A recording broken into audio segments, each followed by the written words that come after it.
la une de l'actualité ce soir, vers une prorogation de l'état d'urgence décrété le 31 décembre 2018 au Burkina Faso, les députés burkinabés ont entamé ce mardi une session extraordinaire pour examiner un projet de loi sur le sujet introduit par le gouvernement. Le gouvernement qui s'est réuni ce mardi en conseil extraordinaire des ministres. Des détails à suivre dans ce journal. Et dans ce journal, le ministre en charge du commerce rend compte de la gestion de son département pour l'année 2018, la situation sécuritaire qui a quelque peu plombé les activités commerciales dans le pays n'a pas échappé à ce bilan, mais qu'à cela ne tienne, 2019 sera l'année des perspectives pour une amélioration du climat des affaires. Le ministre Aruna Kaboré est notre invité, il vient nous faire notamment une annonce. Et puis, la mairie de Bobo-Dioulasso, saccagée à l'issue de l'insurrection de 2014, n'est toujours pas reconstruite. Un audit a permis de savoir qu'il faut environ 1,3 milliard de francs CFA pour la rénovation. Mais où trouver ces fonds et comment vont se dérouler les travaux? On en parle dans cette édition. Et dans cette édition à Madagascar, la Haute Cour constitutionnelle malgache a validé aujourd'hui la victoire de l'ancien chef d'État Andi Rajolina à l'élection présidentielle du mois dernier, en rejetant toutes les requêtes en annulation pour fraude de son rival, Marc Ravalomanana. Ce sont là les titres du 20h. Mesdames, Messieurs, bonsoir et ravi de vous retrouver. Mais d'abord, ce matin, le corps diplomatique accrédité dans le pays a présenté ses vœux de nouvel an au président du Faso. Les diplomates ont souhaité une année de paix au Burkina Faso et profitant de l'occasion, ils ont présenté leurs condoléances au président du Faso et au peuple burkinabé pour les tueries de Yirgou. Ils ont en outre réaffirmé l'engagement de leur pays et organisation à soutenir le pays dans ses efforts et actions de développement. Idrissa Warga, Aboubakar Sagnon pour le compte-rendu. En poste à Ouagadougou, les diplomates des pays amis du Burkina et les représentants des organisations interafricaines et internationales présentent leurs vœux de nouvel an au président du Faso et au peuple burkinabé. Je voudrais vous présenter au nom de l'ensemble du corps diplomatique, à vous, aux membres de votre famille et à travers vous, Monsieur le Président, au peuple burkinabé tout entier, nos meilleurs vœux de bonne santé, de paix, de progrès et de prospérité pour l'année nouvelle. Dans un contexte sécuritaire marqué par les attaques terroristes et l'extrémisme violent, le corps diplomatique et les partenaires internationaux restent solidaires du Burkina et expriment leur disponibilité à soutenir le pays dans son combat contre le terrorisme. Les douloureux événements qui ont marqué l'année 2018 jusqu'à la fin et ceux qui ont cours depuis le début de l'année 2019 nous invite à vous exprimer, ainsi qu'à l'ensemble du peuple burkinabé, nos sincères condoléances. Face à ces fâcheuses péripéties qui marquent l'histoire du Burkina Faso, nous vous exhortons à ne point baisser les bras, mais à travailler sans relâche dans la consolidation des liens de fraternité, de solidarité, de confiance, qui unissent le peuple burkinabé.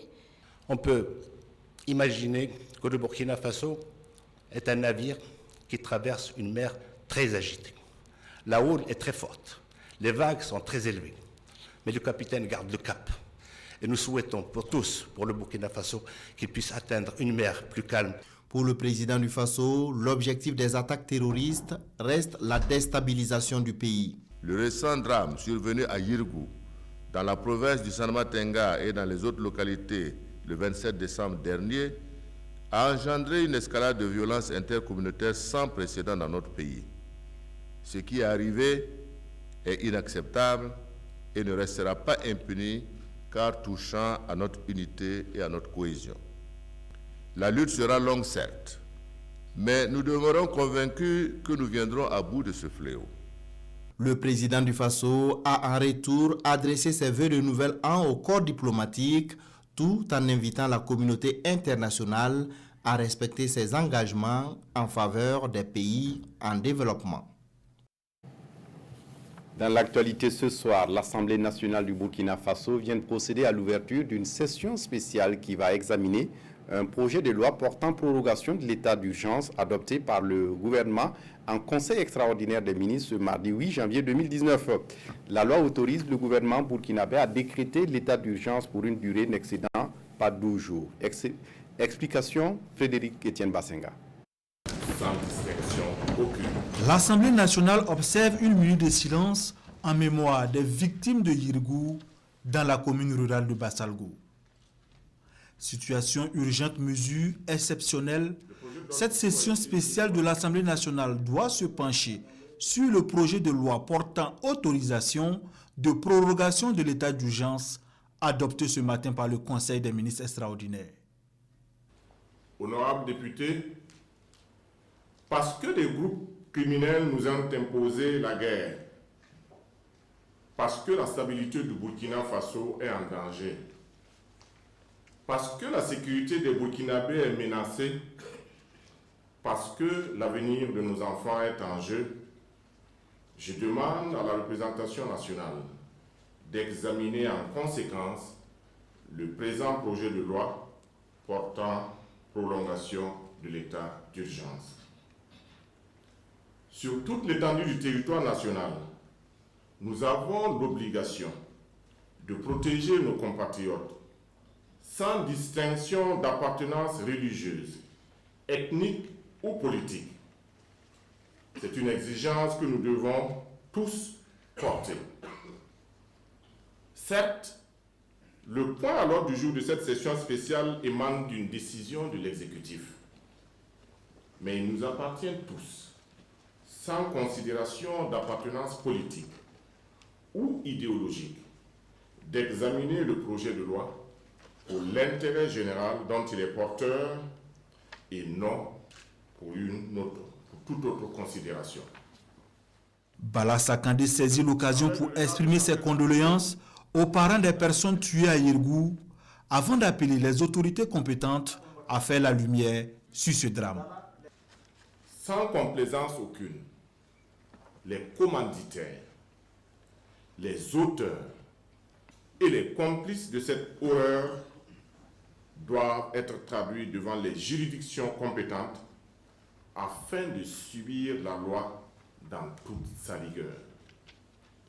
Que justice soit rendue à toutes les victimes sans exception.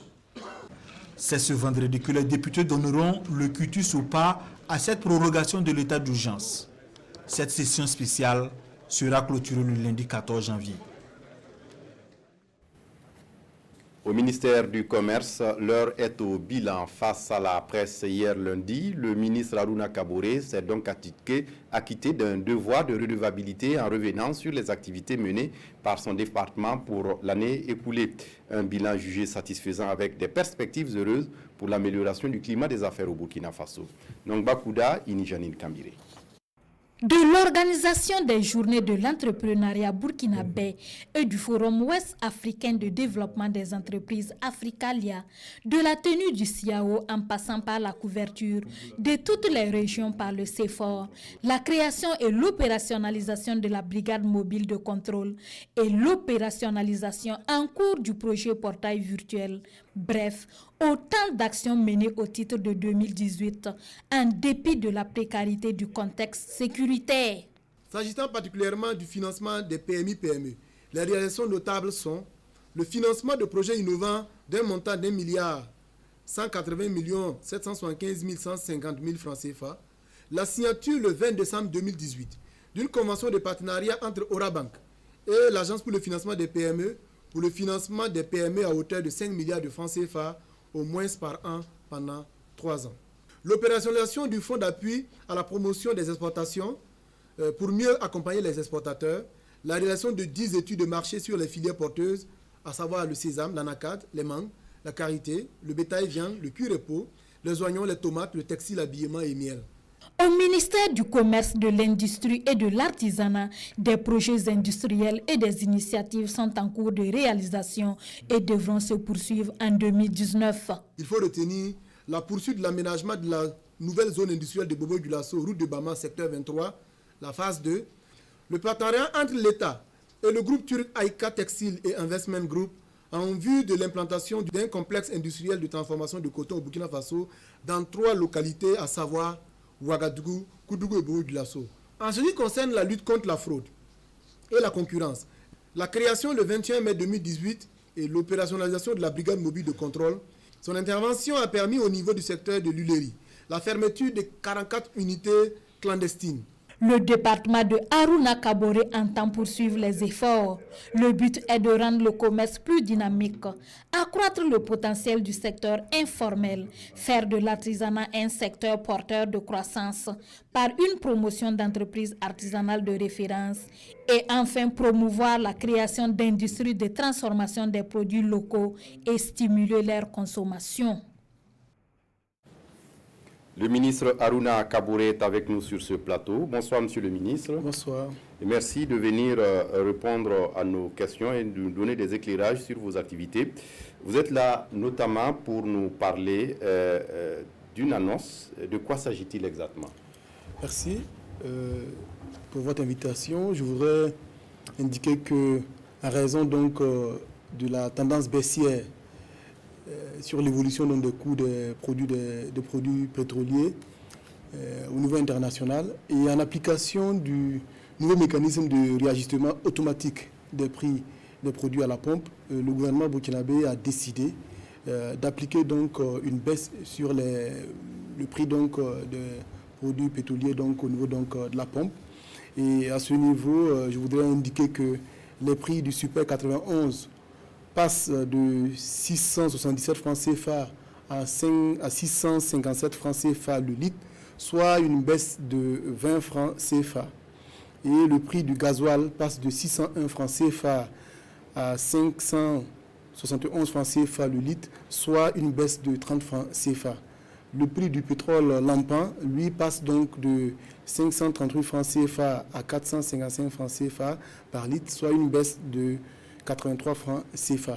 Et ceci donc pour prendre en compte la tendance baissière, comme je le disais, donc des prix des produits pétroliers donc qu'on a observé ces derniers temps, et aussi permettre donc de faire bénéficier de cette tendance-là donc aux populations, à l'économie, d'autant plus que le mécanisme prévoit la possibilité pour nous, lorsque nous observons une baisse donc d'au moins 50 francs pendant un mois, même si nous n'arrivons pas au terme donc, des 3 mois, la possibilité donc, de réajuster les prix.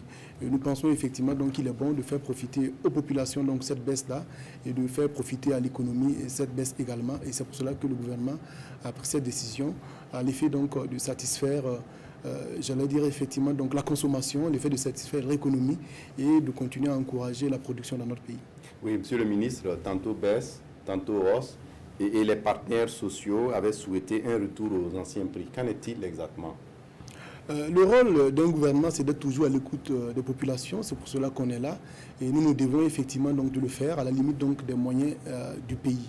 Et nous avons indiqué qu'il y a un nouveau mécanisme qui permet aujourd'hui donc, de tenir compte de l'évolution donc, des coûts des produits pétroliers.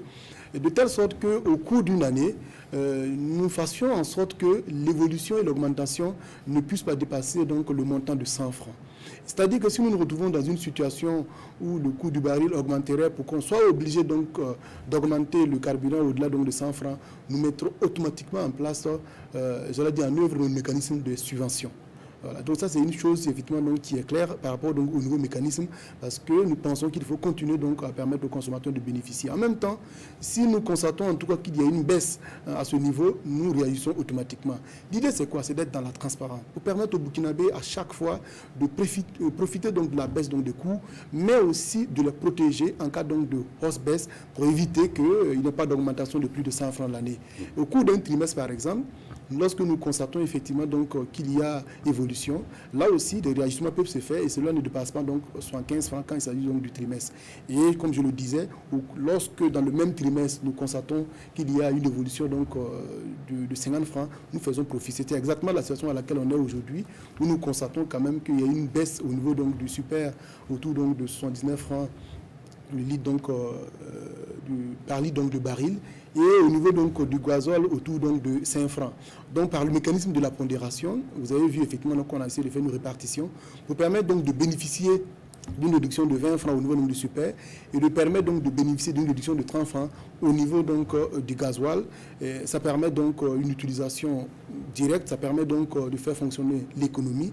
Je pense que c'est une réponse en tout cas du gouvernement qui est à l'écoute donc des populations et qui a promis de faire bénéficier la baisse aux populations. Et nous tenons donc cet engagement-là, qui est une réalité. À partir donc d'aujourd'hui, on pourra le constater à la pompe, je pense, dès demain matin, cette évolution des choses. Et nous nous engageons à continuer effectivement à regarder les choses de cette manière, si cette tendance baissière-là continue, parce que nous pensons... Donc désormais, on doit s'habituer à une situation où quand ça baisse, on baisse, quand ça monte, on monte, et qu'il y ait une communication permanente là-dessus. Totalement et complètement. Désormais, on doit effectivement donc intégrer donc le choix du gouvernement qui est que quand ça baisse, nous allons faire profiter donc la baisse aux populations. Et lorsque ça monte, nous allons faire en sorte que le mécanisme de subvention se mette en place pour ne pas qu'il y ait une augmentation dans une année civile de plus de 100 francs. C'est un engagement qui sera tenu. Et chaque 3 mois, le nouveau mécanisme qui est rentré en vigueur à partir donc, du 14 novembre, le décret qui a été pris sera désormais appliqué et il y aura la transparence au niveau de la communication, il y aura la transparence de la communication avec les partenaires sociaux, il y aura la transparence donc avec tous les acteurs qui sont intéressés effectivement donc, pour avoir la bonne information là-dessus et nous allons donc régulièrement le faire. D'ailleurs, le comité donc, de détermination des prix de biocarburants prévoit donc rencontrer l'ensemble des partenaires pour leur présenter les détails donc, de mécanismes davantage pour que les populations puissent suivre. Oui, nous devrons effectivement donc, travailler pour faire bénéficier régulièrement la baisse aux populations et aussi les protéger par le mécanisme de la subvention lorsque nous nous retrouvons dans une augmentation qui ne peut pas dépasser 100 francs donc, dans une année civile. Donc je pense que le gouvernement tient là ici une promesse et dans la limite donc, des moyens donc, du pays et c'est ce qui prévaudra désormais. Merci à vous, Monsieur le ministre, d'être passé nous donner ces informations. Merci d'être venu. Merci beaucoup. Et pour la suite du journal dans le reste de l'actualité, au 4e jour de son audition, le général Djibril Bassolé campe sur sa position et rejette toujours les écoutes téléphoniques. Mais ce matin, les avocats des partis civils ont convoqué au débat une pièce compromettante pour l'accusé. Draman Guéné, Zoubaviel David Dabiré. Fidèle à son boubou blanc depuis le début de son interrogatoire, le général Djibril Bassolé s'attaque encore aux écoutes téléphoniques, surtout celles interceptées entre lui et le président de l'Assemblée nationale ivoirienne. Il parle d'origine douteuse tout en restant formel. Aucun service burkinabé, ni la gendarmerie, ni la police nationale n'a procédé à l'interception des communications. Le parquet retorque, ce sont les officiers de police judiciaire sur commission rogatoire qui ont apporté les éléments sonores. Le général n'est pas convaincu. Il refuse du même coup de se prononcer sur la véracité ou non du contenu des écoutes.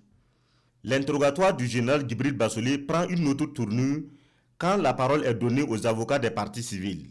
Maître Guy Hervé Kam ouvre le bal avec une question. Le général lui répond par une question. Maître Kam défend quel parti civil? Peu importe, réplique l'avocat. Le général précise qu'il n'entend pas répondre aux questions de Maître Kam. L'avocat de l'ancien Premier ministre Yacouba Isaac Zida poursuit ses développements avant de conclure « C'est un aveu de culpabilité, le fait de refuser de répondre aux questions ». Face à Maître Prosper Farama, le général n'a pas la même posture, mais renvoie chaque fois les questions à ses avocats. Mes avocats vont certainement répondre à cette question. C'est le refrain opposé à la quasi-totalité des questions de Maître Farama. L'accusé, en disant que l'interception des communications n'est pas faite par les services nationaux, l'avocat remonte dans le temps. Vous qui aviez été ministre de la Sécurité, est-ce que vous aviez une fois eu besoin des services étrangers pour intercepter des communications? Je ne réponds pas à cette question, martèle le général. Ovation dans la salle, le président expulse toute une rangée du public. Le calme revient, la parole est distribuée, mais l'attitude du général reste inchangée. Il a décidé de ne pas répondre aux questions liées aux écoutes téléphoniques, car pour lui, ces écoutes sont le résultat d'une violation de sa vie privée. Il parle d'écoutes sauvages, illégales et d'origine douteuse. Le général revient à la barre ce mercredi pour poursuivre son interrogatoire. Contre les tueries de Yirgou, un collectif contre l'impunité et la stigmatisation des communautés appelle à une marche-meeting pour le samedi 12 janvier 2019 à Ouagadougou et à Dori. Face à la presse ce matin, les responsables du collectif expliquent leur initiative. Pour eux, c'est une manifestation qui vise à dénoncer les discriminations sur une base ethnique ou communautaire. Le collectif, qui s'est constitué après les tueries dans le centre-nord, condamne également le massacre et demande que la lumière soit faite sur ces crimes et que justice soit rendue. Paul-David Bambara, Zalissa Sanfo. Yirgou, plus jamais ça. C'est le message que le collectif contre l'impunité et la stigmatisation des communautés va porter ce samedi 12 janvier à travers une marche-meeting à Ouagadougou et à Dori. Une marche qui sonne comme un appel à l'unisson. Un appel pour dire stop à la stigmatisation d'une communauté au regard de sa spécificité, qu'elle soit culturelle, ethnique ou religieuse. C'est aussi un appel à tous les Burkinabés, selon le collectif, à ne pas oublier qui est l'ennemi commun. Le terrorisme nous tuait en dehors de notre pays. Désormais, il nous pousse à nous entretuer pour se porter en sauveur de ceux d'entre nous qui se sentiraient abandonnés et mal aimés et ainsi fatalement faire basculer notre pays dans les abîmes de la guerre civile. Les Burkinabés doivent comprendre donc que c'est inutile de se battre quand vous êtes déjà battus par la pluie. Et pour exorciser le spectre de Yirgou, le collectif invite à des actions fortes. Il faut veiller à l'arrêt immédiat et sans délai de la perpétuation des crimes de masse afin d'éviter tout embrasement. Il faut protéger, sécuriser, rassurer et prendre en charge les survivants. Une action d'envergure doit être immédiatement engagée pour réaffirmer l'obligation de vivre ensemble de tous les Burkinabés. Le massacre de Yirgou ne doit pas rester impuni. Et pour que justice soit rendue, Maître Ambroise Farama, avocat du collectif Promer, un collectif d'avocats sera mis en place pour assister les victimes et ils attendent beaucoup de l'appareil judiciaire pour contribuer à la manifestation de la vérité. Le collectif contre l'impunité et la stigmatisation des communautés est constitué d'une trentaine d'organisations de la société civile et d'associations. Il est né des suites des événements de Yirgou et la marche de ce samedi constitue son premier acte. Mais il promet, il n'aura de répit que lorsque le Burkina Faso sera un havre de paix où toutes les communautés sont frères et vivent en parfaite harmonie.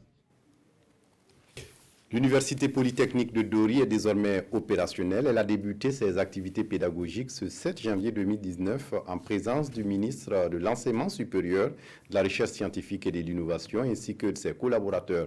Le centre universitaire compte pour cette année 260 étudiants repartis sur 2 filières, mines et élevage. L'opérationnalisation de ce centre a vu l'appui d'Ayam Gold et Sakan SA. Sekou Zongo sur place à Dori pour les détails. S'adapte à l'évolution de ses clients afin de répondre plus efficacement à leurs besoins. Elle devient désormais International Business Bank à la BHBF.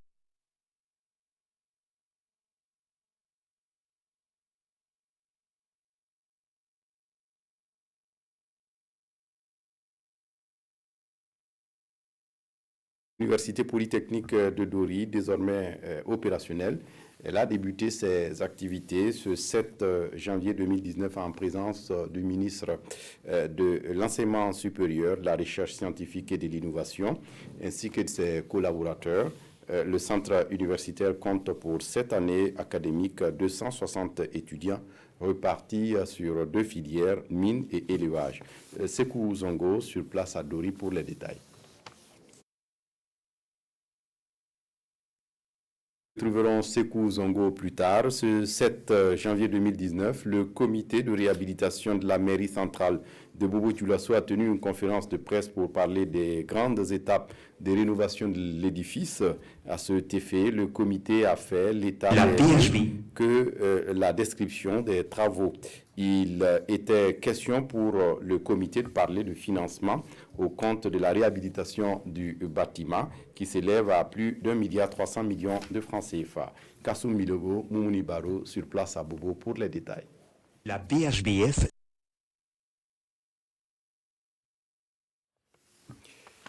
décidément quelques soucis pour ce journal. On va essayer de poursuivre. À Madagascar, la Haute Cour constitutionnelle malgache a validé aujourd'hui la victoire de l'ancien chef d'État Andy Rajolina à l'élection présidentielle du mois dernier en rejetant toutes les requêtes en annulation pour fraude de son rival Marc Ranouvalla. On essaie de suivre cet élément si c'est possible. À 44 ans, Ange Radzoel est bien le nouveau président de Madagascar. La justice malgache a validé sa victoire et rejeté toutes les requêtes en annulation pour fraude de son rival Marc Ravalomanan.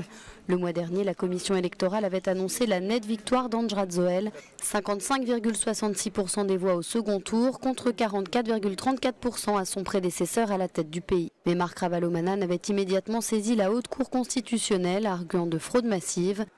Les observateurs étrangers, ceux de l'Union européenne et de l'Union africaine notamment, ont eux observé aucune irrégularité significative lors du scrutin.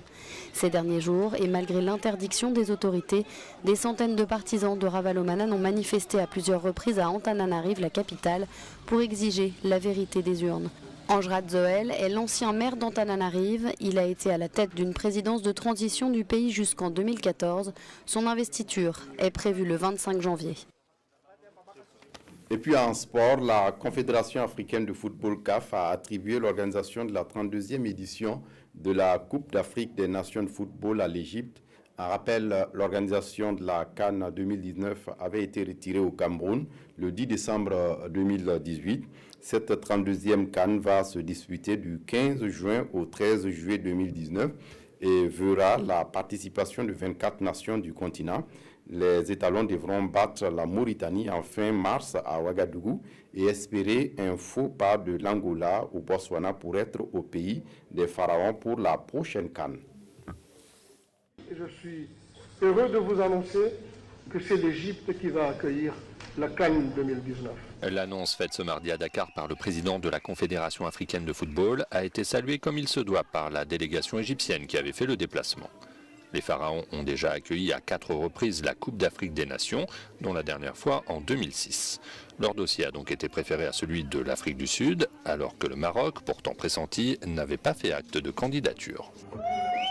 La prochaine CAN, qui rassemblera pour la première fois 24 équipes, devait avoir lieu au Cameroun du 15 juin au 13 juillet 2019, mais le pays s'est vu retirer l'organisation de la compétition à cause de retards dans ses travaux d'infrastructure et de problèmes en matière de sécurité. Voilà, on s'arrête là pour ce journal, mais ce rappel de ce communiqué en raison de la tendance baissière observée sur l'évolution des cours des produits pétroliers sur le marché international et en application du nouveau mécanisme de réajustement automatique des prix des hydrocarbures, le gouvernement a procédé à une baisse des prix à la pompe pour compter de ce jour 8 janvier 2019. Le prix du Super 91 passe ainsi de 677 francs CFA à 657 francs CFA le litre, soit une baisse de 20 francs CFA. Le prix du gasoil passe de 601 francs CFA à 571 francs CFA le litre, soit une baisse de 30 francs CFA. Le prix du pétrole lampant passe de 538 francs CFA à 455 francs CFA par litre, soit une baisse de 83 francs CFA. Voilà, c'est tout pour ce journal. Toutes nos excuses pour les problèmes techniques. Dialogue citoyen, c'est tout à l'heure à 21h avec Simon Ogongo.